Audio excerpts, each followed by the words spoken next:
President Trump issued a lot of executive orders on his first day in office, and some of these have a direct impact on federal employees. The lawsuits have already started flying too. Stay tuned, we're going to talk about it. Hey everyone, Ian Smith here with fedsmith.com. Thanks for joining me today. Boy, it was a busy day in Washington yesterday, wasn't it? I don't know when you're tuning into this, but I'm recording it the day after President Trump's inauguration in Washington yesterday. And he issued a whole bunch of executive orders, as I'm sure you've heard by now. And if you're tuning into this, you probably want to find out what it means for you as a federal employee. So let's get into it. The first one that's probably going to be of most interest is one that ends remote work for executive branch federal employees. Now, this is actually not an executive order, it's a memorandum, just to clarify. An executive order is more formal. It's published in the Federal Register. A memo may not be published there. That's one of the main differences. And the memo instructs executive branch federal agencies to terminate remote work arrangements. It says, quote, "Heads of all departments and agencies in the executive branch of government shall, as soon as practicable, take all necessary steps to terminate remote work arrangements and require employees to return to work in person at their respective duty stations on a full-time basis, provided that the department and agency heads shall make exemptions they deem necessary. This memorandum shall be implemented consistent with applicable law." Now notice it does not explicitly differentiate between remote work and telework. It definitely leaves room for interpretation. Presumably, the Office of Personnel Management is going to issue guidance very soon instructing agencies how exactly to implement this. It's probably also going to leave room for things like reasonable accommodations. For instance, if you're teleworking because of a disability, then chances are there would be an accommodation for that under the law. Also, union collective bargaining agreements have to be addressed. And I don't know, quite honestly, how this is going to play out. I know everybody wants to know, is this going to affect me? Is it going to affect telework? Is it going to affect remote work? Is it only going to affect remote work? It's not really clear. It only says remote work in the memorandum, obviously. That could include telework. It does specify that it's only executive branch agencies and therefore presumably only executive branch federal employees. So more information should be forthcoming from OPM when they issue guidance. And be sure to stay tuned for fedsmith.com. We'll keep you updated as more information becomes available. Next up, Schedule F. Remember that one from back in 2020 and President Trump's first term? Boy, this one's been controversial. It's not called Schedule F this time.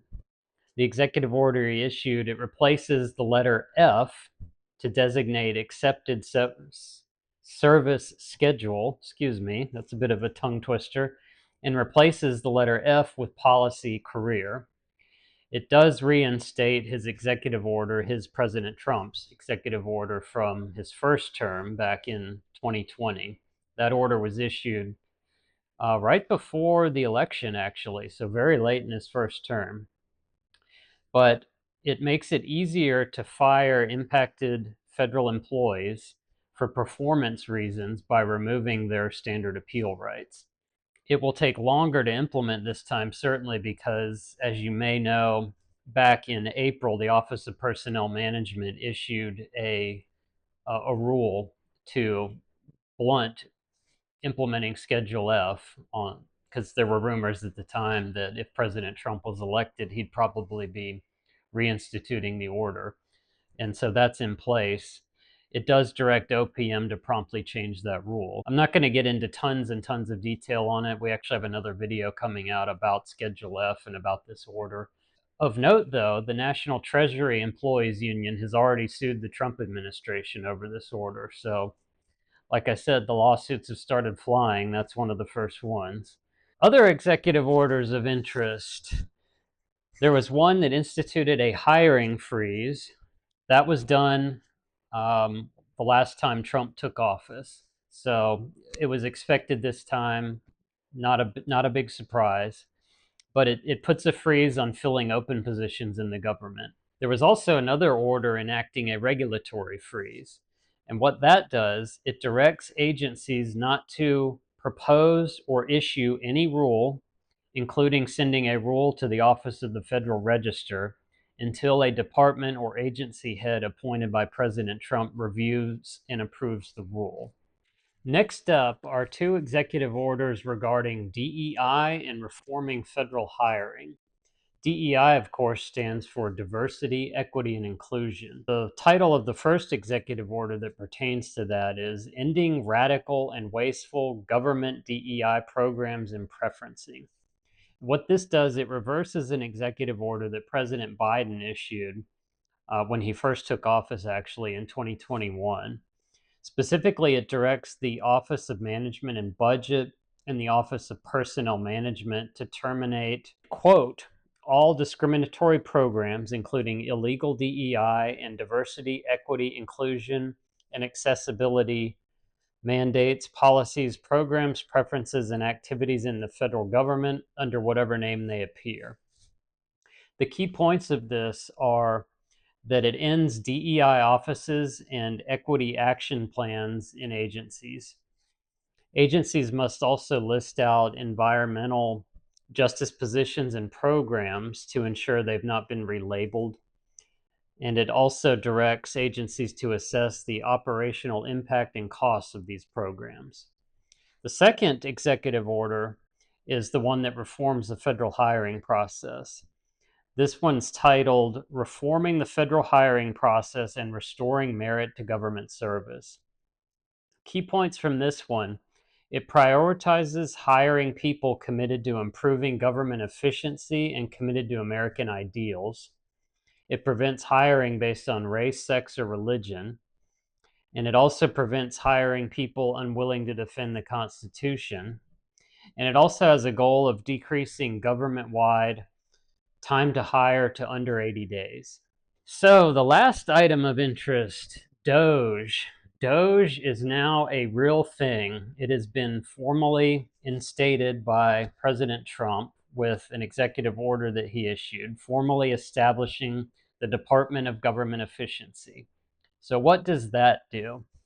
Well, it renames the United States Digital Service to the United States DOGE Service, USDS for short. That's established within the Executive Office of the President. As part of this, there will be a USDS administrator who reports to the White House Chief of Staff.